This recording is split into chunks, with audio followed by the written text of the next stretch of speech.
जय हिंद मित्रों, study with शरण आईएएस के इस हिंदी की क्लास में आपका स्वागत है।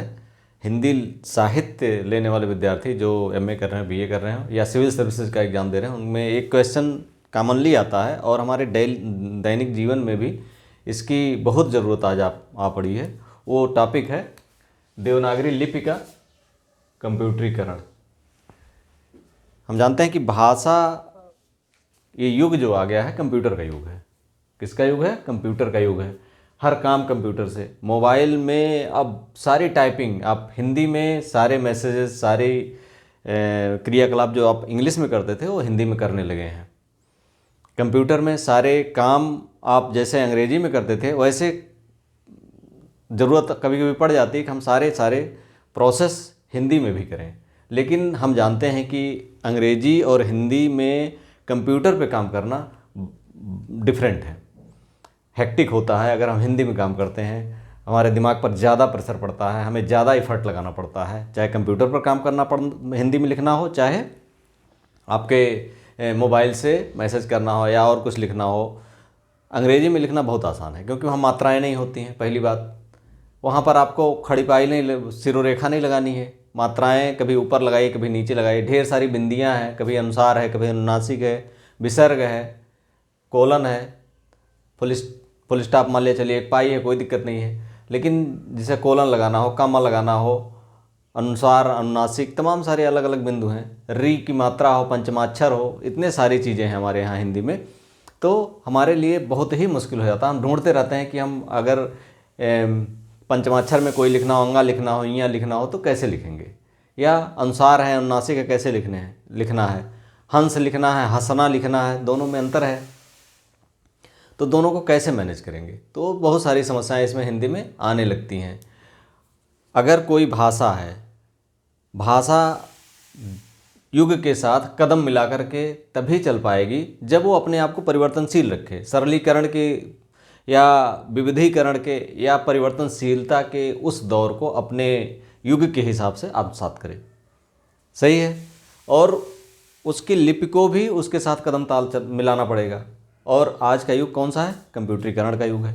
कंप्यूटरीकरण के युग में ये कदम ताल मिलाने के लिए हिंदी में अभी बहुत सारे ऐसे लूप होल्स हैं, बहुत सारे ऐसे समस्याएं हैं जिससे देवनागरी लिपि जो हिंदी की मानक लिपि है, हिंदी की जो लिपि है उसके मानकीकरण, भाषा का मानकीकरण तो ज़रूरी है ही है, लिपि का भी मानकीकरण बहुत ही ज़रूरी होता है।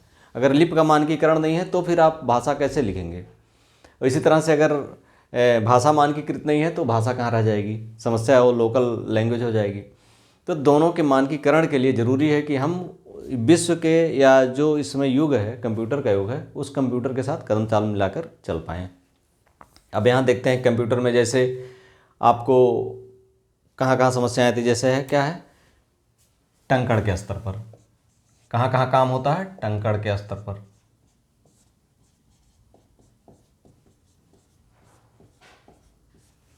दूसरा, पेज मेकर के स्तर पर। तीसरा, ऑफसेट प्रिंटिंग।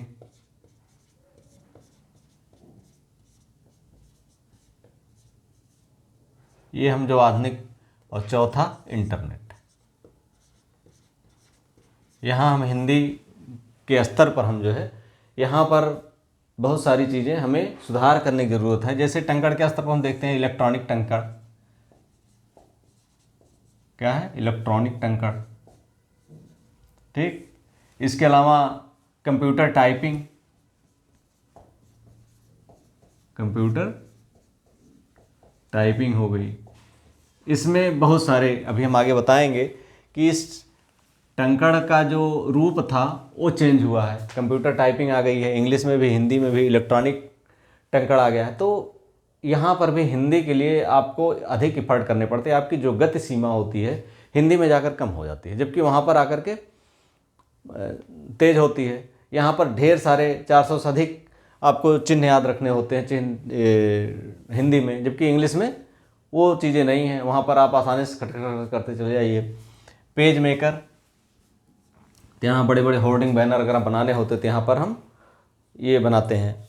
ऑफसेट प्रिंटिंग, हमें कार्ड प्रिंट करना हो, हिंदी में करना हो, इंग्लिश में करना हो, इंग्लिश में करना हो तो आसान है, लेकिन हिंदी में करना हो तो समस्या आती है उसको सेट करने में। हालांकि अब सारी चीज़ें हमारी मानकीकृत रूप ले चुकी हैं। हमारा जो कीबोर्ड है, हमारे जो ट्रेनर हैं या हमारे जो काम करने वाले हैं, कंप्यूटर पर काम करने वाले, उनका हाथ सेट हो चुका है, वो कर लेते हैं। लेकिन अभी भी वहाँ पर इंग्लिश के लिए प्रयास हमें कम करने पड़ते हैं, जबकि हिंदी के लिए प्रयास, देवनागरी लिपि के लिए प्रयास अधिक करने पड़ते हैं। अब इंटरनेट की बात करें, इंटरनेट चूँकि वर्ल्ड वाइड है, पूरे विश्व में, यहाँ सब तो आप लोकल स्तर पर काम करके काम चला लेते हैं तीनों में, टंकड़ स्तर पर, पेज मेकर स्तर पर, ऑफसेट प्रिंटिंग पर। लेकिन इंटरनेट तो आपका ग्लोबल है, ये वैश्विक है, यहाँ कैसे आप जान छुड़ाएंगे? यहाँ पर भी आपको बहुत सारी समस्याएं आती हैं। जैसे सबसे पहले अगर शुरू किया जाए तो पहली समस्या यहाँ आ सकती है, कौन सी? अनुस्वार और अनुनासिक। अब अनुस्वार, जैसे मान लो कोई अक्षर लिखा आपने बिंदी लिख दिया, कोई अक्षर लिखा आपने चंद्र बिंदु लिख दिया। अब बहुत अंतर नहीं है दोनों में, कहीं कहीं एक ही साथ काम चल जाता है। तो ऐसे में सेट करना ये हमारी जिम्मेदारी है कि इसको हम दोनों में से कम एक कर दें। इतने सारे टंकड़ में से एक टंकड़ तो कम हो, या एक की पैच तो कम हो। अगर हम इसको इस तरह से लिखेंगे तो दोनों चीज़ों को जहाँ विशेष ज़रूरत ना हो वहाँ पर हम बिंदी से काम चलाएं, ये वाली गोले वाली स्थिति ना रहे। इसमें एक और होता है, खाली यही रहता है। जैसे डॉक्टर लिखना हो, डॉक्टर, तो 3 समस्याएं आती हैं इंग्लिश में, तो हिंदी में लिखने के लिए हमें ये करना पड़ता है।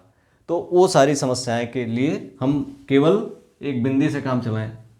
पहली ये हो गई, ये अनुस्वार और अनुनासिक की स्थिति में। दूसरी जो स्थिति है, दूसरी है विसर्ग की स्थिति। जैसे विसर्ग है,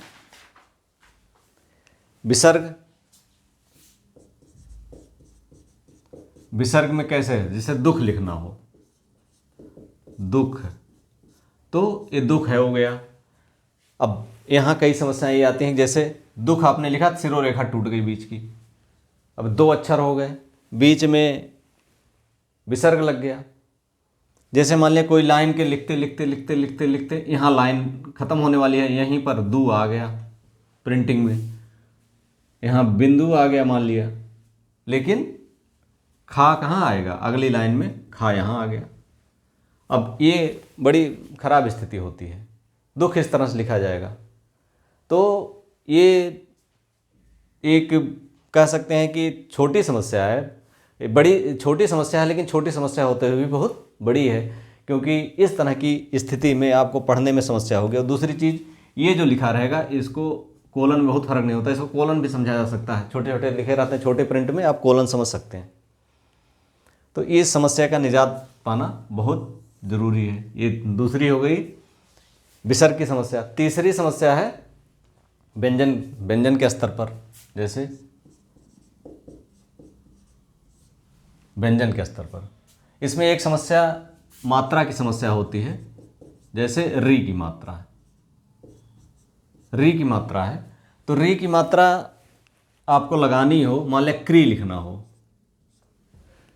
तो ये व्यंजन से हटके लगाया जाता है, व्यंजन से हटकर लगाया जाता है। अगर क्री अलग से लगाना हो तो ALT 029 हमें ये की प्रयोग करना पड़ता है, तब क्री की मात्रा लगती है। ऐसे में इस समस्या से, इस मात्रा का भी कोई निराकरण जरूरी है कि इसका भी निराकरण किया जाए। इसी तरह से बहुत सारी समस्याएं हैं। जैसे व्यंजन स्तर पर देख लीजिए, जैसे आपका व्यंजन है धा, था, भा, मान लो 3 हम व्यंजन सेलेक्ट किए हैं। इनको लिखने के लिए जब हम लिखते हैं कीबोर्ड पे, तो ये 2 से बने हैं। जैसे एक तो ये खड़ी पाई हो गई, ये लिख दिया गया, या था हो गया, ये खड़ी पाई हो गई, या भा हो गया, ये खड़ी पाई, ये है लिखने की व्यवस्था। अब ऐसे में अगर इसी तरह से यहाँ जब मैंने बताया दुख लिखने के लिए, इसी तरह से अगर लाइन में जाते जाते आधा धा यहाँ हुआ, लाइन यहाँ ख़त्म हुई, तो पाई तो यहाँ आ गई। अब बताइए, आधा धा वहाँ है, आधा यहाँ, आधा बेचारा कट के यहाँ आ गया। तो ऐसे में बहुत सारी समस्याएं पढ़ने वाला समझ ही नहीं पाएगा कि क्या लिखा, आधा धा लिखा है पूरा धा लिखा है। कंप्यूटर में तो यही है। तो ऐसे में जैसे स्पेशल कैरेक्टर के रूप में ही इसको इस तरह शामिल कर लिया जाए कि ये अलग ना हो, चाहे स्पेशल कैरेक्टर के रूप में ही शामिल कर लिया जाए। इसी तरह से यहाँ क्री वाली मात्रा बताया हमने। तो इस तरह की जो मात्राएं हैं इनका भी कोई मानकीकृत रूप मिलजुल करके वैज्ञानिक विशेषज्ञों को, कंप्यूटर सॉफ्टवेयर इंजीनियरों को मिल करके करना चाहिए कि ये मानकीकृत रूप के रूप में इसको सेट करें। अब इसके बाद आती है पंचमाक्षर। यहाँ भी समस्या है, चौथी समस्या है व्यंजन के बाद पंचमाक्षर। पंचमाक्षर की क्या समस्या है? जैसे अंगा है, हमारा पंचमाक्षर क्या है? अंगा है, इया है। अब जैसे पंच लिखना है, पंच, यहाँ देखिए पंच लिखना है।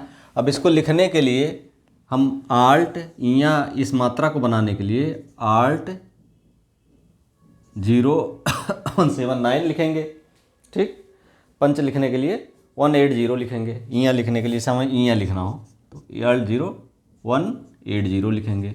अंगा लिखना हो तो आल्ट 0179। ये मतलब इसके लिए अलग कैरेक्टर हमें बनाना पड़ता है। ऐसे में अगर हम पंच को पंच लिखें, गंगा को गंगा लिखें, हालांकि ये मानकीकृत रूप में आ गया है, लेकिन बहुत सारे कहीं कहीं ज़रूरत पड़ जाती है कि हमें उन पंचमाक्षर का यूज करना ही पड़ता है। तो इसके लिए हम बिंदी का मानकीकृत रूप प्रचलित करें। जहाँ विशेष आवश्यकता हो उसके लिए कोई स्पेशल कैरेक्टर बनाएं या कुछ अलग इस तरह की व्यवस्था करें कि हमारी हिंदी देवनागरी लिपि जो है वो कुछ उसको ज़्यादा उथल पुथल, उसमें ज़्यादा उथल पुथल ना करनी पड़े। उसके लिए कीबोर्ड में ढेर सारे कीपैड हमें ना खोजने पड़े कि अंगा हमें लिखने के लिए आर्ट के 0180 अंगा लिखें 0179 0180, मतलब कितने सारे की आपको दबाने पड़ेंगे। एक तो आप दबाए रहिए, फिर तीन दबाइए, तब जा करके वो बनेगा। यानी आल्ट आप दबाए रहेंगे, फिर 0 दबाएंगे, फिर 1 दबाएंगे, 7 दबाएंगे, 9 दबाएंगे, उसके बाद तब जो है आपका वो अक्षर बनेगा।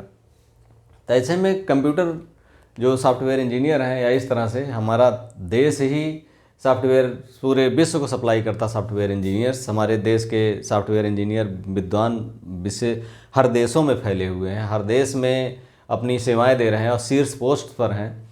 हमारे जैसे आप कह सकते हैं कि कंपनियों के हेड जो हैं, जो कितने IITians हमारी विशेष विदेशों में मल्टीनेशनल कंपनियों के हेड हैं।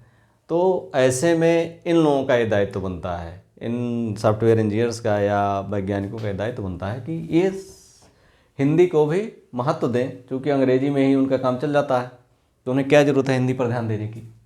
अंग्रेजी तो भाई उनका खाना पीना, सोना उठना जागना सब तो इंग्लिश है, तो फिर वो हिंदी पर क्यों ध्यान दें?